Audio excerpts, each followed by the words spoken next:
Hi friends. അപ്പോഴേ നമ്മൾ ഇന്ന് വന്നിട്ടുള്ളത് ഒരു അടിപൊളി സ്പെഷ്യൽ ആയിട്ടുള്ള ഒരു പരിപ്പ് വടേൻ്റെ റെസിപ്പി ആയിട്ടാണ് കേട്ടോ. പരിപ്പ് വടയൊക്കെ എല്ലാവരും ഉണ്ടാക്കുന്നതാണ്, മേടിക്കാനും കിട്ടുന്നതാണ്. എന്നാൽ ഈ ഒരു പരിപ്പ് വട, ഈ ഒരു സ്പെഷ്യൽ വട മേടിക്കാൻ കിട്ടുമോ അറിയില്ല. എന്തായാലും നമുക്ക് ഇതിൻ്റെ റെസിപ്പി നോക്കാം. അപ്പോഴേ നമ്മൾ ആദ്യം തന്നെ ഇതിന് വേണ്ടി എടുക്കുന്നത് കടലപ്പരിപ്പാണ് കേട്ടോ. ഇത് വടപ്പരിപ്പ് എന്ന് പറഞ്ഞിട്ടുണ്ടെങ്കിൽ നമ്മൾക്ക് മേടിക്കാനായിട്ട് കിട്ടുന്നതാണ്. അപ്പോൾ ഇത് ഞാൻ 1 കപ്പ് പരിപ്പ് എടുത്തിട്ടുണ്ട്, കടലപ്പരിപ്പ്. ഇതൊന്ന് നന്നായിട്ട് വാഷ് ചെയ്തെടുക്കുക. ഒരു 3 പ്രാവശ്യമെങ്കിലും നന്നായിട്ട് തന്നെ ഒന്ന് വാഷ് ചെയ്തെടുക്കുക. അതിനുശേഷം കുറച്ചും കൂടെ വെള്ളം ഒഴിച്ചിട്ട് ഇതൊരു 3 മണിക്കൂർ സോക്ക് ചെയ്യാനായിട്ട് മാറ്റി വെക്കുക കേട്ടോ. അപ്പോൾ 3 മണിക്കൂർ കഴിഞ്ഞിട്ടുണ്ടെങ്കിൽ നല്ലപോലെ ഇത് സോക്കായി കുതിർന്ന് വന്നിട്ടുണ്ട്.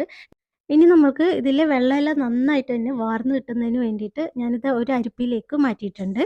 അപ്പോൾ നമ്മൾ സാധാരണ പരിപ്പ് വടയ്ക്ക് എടുക്കുന്ന കുറച്ച് ഇൻഗ്രീഡിയൻസ് ഒക്കെ തന്നെ ഉള്ളൂ കേട്ടോ ഇതിലേക്കും.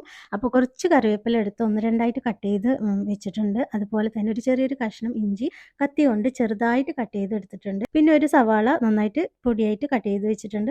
ഒരു 4 പച്ചമുളകും കൂടെ നമ്മൾ അതുപോലെ തന്നെ ചെറുതായിട്ട് കട്ട് ചെയ്തെടുത്തിട്ടുണ്ട്. ഇനി ഈ ഒരു വട സ്പെഷ്യൽ ആക്കുന്ന ഇൻഗ്രീഡിയൻ്റ് ആണ് നമ്മൾ അടുത്തായിട്ട് എടുക്കുന്നത്.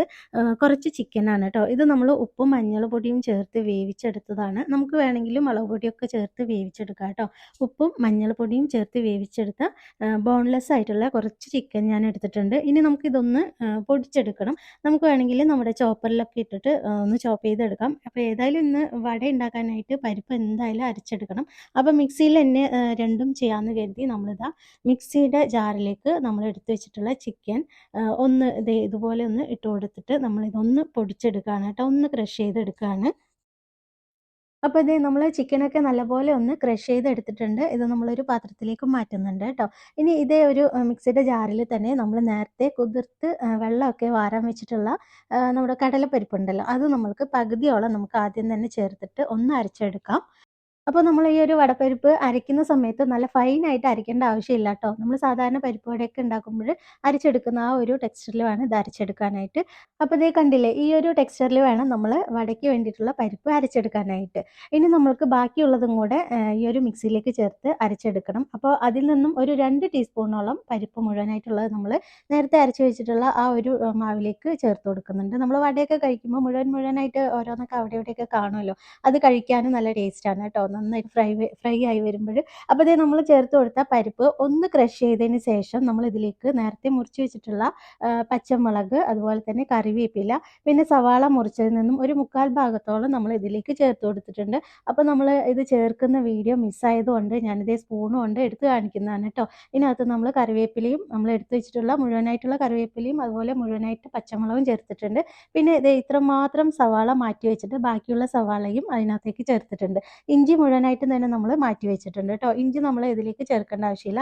ഇനി ഇത് നന്നായിട്ട് തന്നെ ഒന്ന് അരച്ചെടുക്കണം. അതായത് ഇഞ്ചിയും പച്ചമുളകും വലിയുള്ളിയും ഒക്കെ ഒന്ന് നന്നായിട്ട് ചതഞ്ഞ് വരണം. ആ ഒരു പരുവത്തിൽ നമ്മളിത് അരച്ചെടുത്തിട്ടുണ്ട് കേട്ടോ. അപ്പോൾ നമ്മൾ ആ അരച്ചെടുത്തതും കൂടെ നമ്മുടെ നേരത്തെ അരച്ച് വെച്ചിട്ടുള്ള കടല മാവിലേക്ക് ഇട്ട് കൊടുത്തിട്ടുണ്ട്. പിന്നെ അതോടൊപ്പം തന്നെ നമ്മൾ മാറ്റി വെച്ച സവാളയും പിന്നെ ഇഞ്ചിയും നമ്മൾ ഇതിലേക്ക് ചേർത്ത് കൊടുക്കുന്നുണ്ട് കേട്ടോ. ഇനി ഇതിലേക്ക് കുറച്ച് പൊടികൾ ചേർത്ത് കൊടുക്കാം. അപ്പം നമ്മൾ ചേർക്കുന്നത് മുളക് പൊടിയാണ്. ഒരു 1/4 ടീസ്പൂണോളം കാശ്മീരി റെഡ് ചില്ലി പൗഡറാണ് ചേർക്കുന്നത്. അത്ര എരിവൊന്നും ഇല്ലാത്ത മുളക് പൊടിയാണ് കേട്ടോ. അതാണ് ഇത്രയും ചേർത്തത്. പിന്നെ ആവശ്യത്തിനുള്ള ഉപ്പും പിന്നെ കുറച്ച് പെരിഞ്ജീരകം പൊടിയും ഗരം മസാലയും ചേർത്തിട്ടുണ്ട്.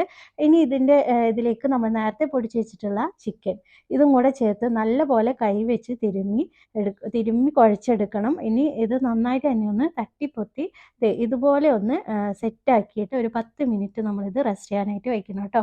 അപ്പോൾ നമ്മൾ ഇതുപോലെ സെറ്റാക്കി അടച്ച് വെക്കുമ്പോൾ ഒരു 10 മിനിറ്റൊക്കെ റെസ്റ്റ് ചെയ്ത് എടുക്കുമ്പോൾ നല്ല ടേസ്റ്റ് ആയിരിക്കും. നമ്മൾ ചേർത്തിട്ടുള്ള എല്ലാ ഇൻഗ്രീഡിയൻസിൻ്റെ ഫ്ലേവർ നല്ലപോലെ മാവിലേക്ക് സെറ്റായി വരും കേട്ടോ. അപ്പോൾ അതേ 10 മിനിറ്റ് കഴിഞ്ഞതിന് ശേഷം നമ്മൾ തുറന്നിട്ട് വീണ്ടും ഇത് കുഴച്ചെടുക്കേണ്ട ആവശ്യമൊന്നുമില്ല. നമ്മൾ വട ഉണ്ടാക്കുന്നുണ്ടല്ലോ, അപ്പോൾ എത്രത്തോളം വലിപ്പത്തിലാണോ നമ്മൾ ഉണ്ടാക്കാൻ ഉദ്ദേശിക്കുന്ന ആ ഒരു സൈസിൽ നമുക്ക് ചെറിയ ചെറിയ ബോൾസ് ആക്കിയിട്ട് ഉരുട്ടിയെടുക്കാം കേട്ടോ. അപ്പോൾ ഞാനിത് ഇവിടെ കുറച്ച് ബോൾസ് ആദ്യം തന്നെ ഉരുട്ടിയെടുക്കുന്നുണ്ട്. നമുക്ക് ഇന്നത്തേക്ക് ആവശ്യത്തിന് വേണ്ടിയിട്ടുള്ളത് നമ്മൾ ഉരുട്ടിയെടുക്കുന്നുണ്ട് കേട്ടോ. ഒരു ചെറിയൊരു നാരങ്ങ വലിപ്പത്തിലാണ് നമ്മൾ ബോൾസൊക്കെ ഉരുട്ടിയെടുത്തിട്ടുള്ളത്. അപ്പോൾ ഇന്നത്തേക്ക് എനിക്ക് ഇത്രയും മതി. ഇത് ഞാൻ നോമ്പിൻ്റെ സമയത്ത് ഉണ്ടാക്കിയ റെസിപ്പിയാണ് കേട്ടോ. അതുകൊണ്ട് തന്നെ കുറച്ച് മാവ് ബാക്കിയുണ്ട്. അപ്പോൾ നമ്മളിത് അതേപോലെ തന്നെ നന്നായിട്ട് സെറ്റാക്കി തട്ടിപ്പൊത്തി വെക്കുന്നുണ്ട്.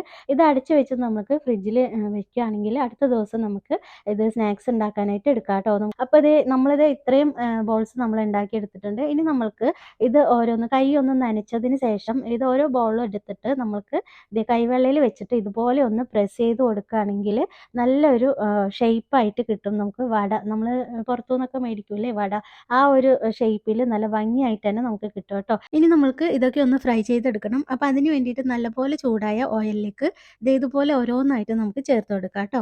അപ്പോൾ നമ്മൾ എത്രത്തോളം ഓയിൽ എടുക്കുന്നോ അതിനനുസരിച്ച് വട ചേർത്ത് നമുക്ക് സാധാരണ പരിപ്പ് വടയൊക്കെ ഫ്രൈ ചെയ്തെടുക്കുന്ന പോലെ തന്നെ നമുക്കിത് ഓരോന്ന് തിരിച്ചും മറിച്ചൊക്കെ ഇട്ടിട്ട് ഫ്രൈ ചെയ്തെടുത്ത് കൊടുക്കാം. വട ഇട്ട ഉടനെ തന്നെ നമ്മളിത് തിരിച്ചിടരുത്, ഒരു അര മിനിറ്റെങ്കിലും കഴിയണം കേട്ടോ. അതിന് ശേഷം നമ്മളിത് മറിച്ചും തിരിച്ചൊക്കെ ഇട്ടിട്ട് നമ്മൾ സാധാരണ പരിപ്പ് വടയൊക്കെ ഫ്രൈ ചെയ്തെടുക്കുന്ന പോലെ തന്നെ ഫ്രൈ ചെയ്തെടുക്കുക. പിന്നെ മീഡിയം ഫ്ലെയിമിൽ വേണം ഇത് ഫ്രൈ ചെയ്തെടുക്കാനായിട്ട്, അതല്ലെങ്കിൽ ഇത് കരിഞ്ഞു പോകും, ഉള്ളു വേവും ഇല്ല കേട്ടോ. അപ്പോൾ നന്നായിട്ട് ഉള്ളൊക്കെ നല്ലപോലെ കുക്കായി വരുന്നതിന് വേണ്ടിയിട്ട് നമ്മൾ ഫ്ലെയിമും കൂടെ ശ്രദ്ധിക്കണം. അപ്പോൾ മീഡിയം ഫ്ലെയിമിൽ നല്ലപോലെ ഇതൊന്ന് ഫ്രൈ ചെയ്തെടുക്കാം കേട്ടോ. അപ്പോൾ ഇതുപോലെ ഒരു നല്ലൊരു ഗോൾഡൻ ബ്രൗൺ കളറായി വരുന്ന സമയത്ത് നമ്മളിത് ഓയിലിൽ നിന്ന് എടുത്തു മാറ്റാം കേട്ടോ. നമ്മുടെ ചിക്കൻ പരിപ്പ് വട ഇവിടെ റെഡി ആയിട്ടുണ്ട്. നല്ല അടിപൊളി റെസിപ്പിയാണ്. ഇത് ഷോപ്പിലൊന്നും അങ്ങനെ മേടിക്കാൻ കിട്ടുമെന്ന് തോന്നുന്നില്ല, എനിക്കറിയില്ല കേട്ടോ. ഇനി കിട്ടുകയാണെങ്കിൽ അപ്പോൾ നിങ്ങൾക്ക് കിട്ടുകയാണെങ്കിൽ ഒന്ന് കമൻറ്റ് ചെയ്യണേ, കടയിൽ നിന്നൊക്കെ മേടിക്കാൻ കിട്ടുന്നുണ്ടെങ്കിൽ. ഇല്ലെങ്കിൽ ഇതൊന്ന് തീർച്ചയായും ഒന്ന് ട്രൈ ചെയ്ത് നോക്കുക. കുട്ടികൾക്കും വലിയവർക്കും ഒക്കെ ഒരുപാട് ഇഷ്ടപ്പെടും. നല്ലൊരു ടേസ്റ്റി ആയിട്ടുള്ളൊരു സ്പെഷ്യൽ വടയാണ്. അപ്പോൾ നിങ്ങളിത് ട്രൈ ചെയ്ത് നോക്കാം കേട്ടോ. നമ്മുടെ ഇന്നത്തെ ഈ ഒരു റെസിപ്പി വീഡിയോ ഇഷ്ടമായിട്ടുണ്ടെങ്കിൽ ഒന്ന് ഷെയർ ചെയ്യാനും ലൈക്ക് ചെയ്യാനൊന്നും മറക്കരുത് കേട്ടോ. അപ്പോൾ വടയൊക്കെ എടുത്തൊന്ന് ചുരണ്ടിയൊക്കെ നോക്കുന്നുണ്ട്, എല്ലാവരും ചെയ്യുന്ന കാണുന്നുണ്ട്. അപ്പോൾ അതുപോലെ ഞാനൊന്ന് ചെയ്ത് നോക്കിയതാണ് കേട്ടോ. നല്ല രസമുണ്ട് അത് കേൾക്കാനായിട്ട് സൗണ്ട്. അപ്പോൾ നമ്മൾ വട പൊട്ടിച്ച് കാണിക്കുന്നുണ്ട്. അതിൻ്റെ അകമൊക്കെ നല്ല പോലെ തന്നെ കുക്കായി വന്നിട്ടുണ്ട് കേട്ടോ. അപ്പോൾ നമ്മുടെ ഇന്നത്തെ റെസിപ്പി ഇഷ്ടമായിട്ടുണ്ടെങ്കിൽ ലൈക്ക് ചെയ്യാനും ഷെയർ ചെയ്യാനും സബ്സ്ക്രൈബ് ചെയ്യാതെ കാണുന്നെങ്കിൽ ഒന്ന് സബ്സ്ക്രൈബ് ചെയ്യാനും മറക്കരുത് കേട്ടോ. അപ്പോൾ എന്താ പറയുക, എല്ലാവരും നല്ല ഹാപ്പി ആയിട്ടും ഹെൽത്തി ആയിട്ടിരിക്കുക. ഇൻഷാ അല്ലാഹ് നമുക്ക് മറ്റൊരു വീഡിയോ ആയിട്ട് വീണ്ടും വരാം. Thank you.